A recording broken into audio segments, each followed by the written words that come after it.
Alexandre Chevalier, bonjour. Bonjour. Vous êtes le co-auteur avec Antonin Milzin du livre Le salariat, un modèle dépassé, publié aux éditions de la Fabrique de l'Industrie.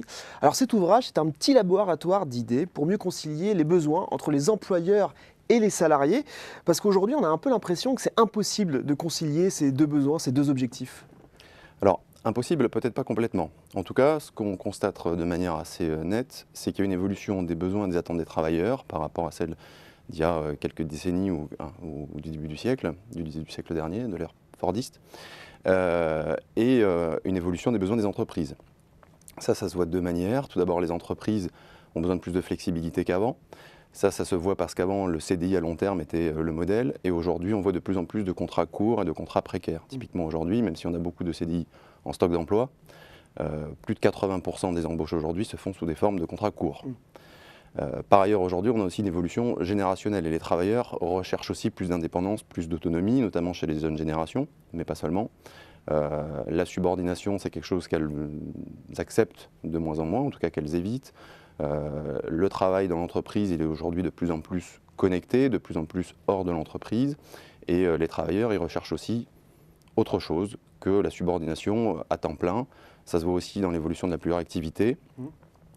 Et dans la recherche de travail qui ont plus de sens. Typiquement, on voit aujourd'hui de plus en plus de cadres ou d'anciens cadres qui retournent à des activités telles que l'artisanat ou des activités qui ont plus de sens pour eux, et des fois qui cumulent cette activité avec leur activité à temps plein. Alors ce qui est intéressant dans le livre, c'est que pour les salariés, pour les travailleurs, vous détaillez plusieurs besoins, la dignité, la sécurité, la liberté. Est-ce que vous pourriez un peu nous préciser Alors, cela ? Justement, c'est effectivement notre travail, on a été confronté à plusieurs réflexions. On s'est dit, mais finalement, les travailleurs recherchent plus de liberté. Ce qu'ils veulent, c'est pouvoir choisir leurs horaires. Et puis on s'est dit, mais finalement, peut-être pas, c'est aussi une indépendance économique. Il y en a qui sont très bien dans le salariat, et ce qu'ils cherchent, c'est une sécurité. Ils se retrouvent très très bien dans le salariat, ils ne veulent pas choisir leurs horaires, ça leur convient bien comme ça. Et au fond, on s'est dit, il y a trois piliers, un triptyque qui rassemble les trois attentes des travailleurs. C'est liberté, sécurité et dignité. Et chacun se place selon ses propres aspirations sur ce triptyque-là. Alors, typiquement, la sécurité, c'est justement la sécurité d'un revenu, d'un emploi sur le long terme. Et la liberté, c'est la liberté de pouvoir choisir ses horaires, de pouvoir choisir la manière dont on fait son travail.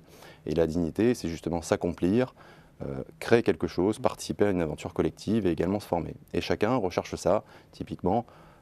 Peut chercher plus de sécurité, préfère être salarié. Il y a des gens qui préfèrent être salariés, et d'autres qui, aujourd'hui, cherchent au contraire à en sortir et être indépendants pour gagner plus de liberté. Alors il y a une époque, vous le dites dans le livre, c'est très intéressant, où on a réussi à concilier ces besoins entre travailleurs et employeurs. C'était l'époque fordiste. Expliquez-nous un peu. Alors, bien sûr, les solutions ne sont pas évidentes. Beaucoup de monde y travaille. Nous, ce qu'on a essayé de faire, c'est de proposer plusieurs pistes qui convergent justement vers ces solutions-là. Alors, on propose des réformes, ce qu'on appelle horizontales, c'est-à-dire par groupe de travailleurs, par type de travailleurs, ou des réformes verticales, c'est-à-dire par thématique. Par exemple, des réformes horizontales, ce serait de favoriser les sociétés coopératives d'activité et d'emploi, au sein desquelles les travailleurs ne sont ni vraiment indépendants ni indépendants. En fait, ce sont des indépendants qui sont salariés par la coopérative et qui donc bénéficient de ce fait des protections sociales et de la gestion administrative de la coopérative. Et en plus, ils peuvent céder, ils peuvent se sous-traiter des choses, des activités, des contrats.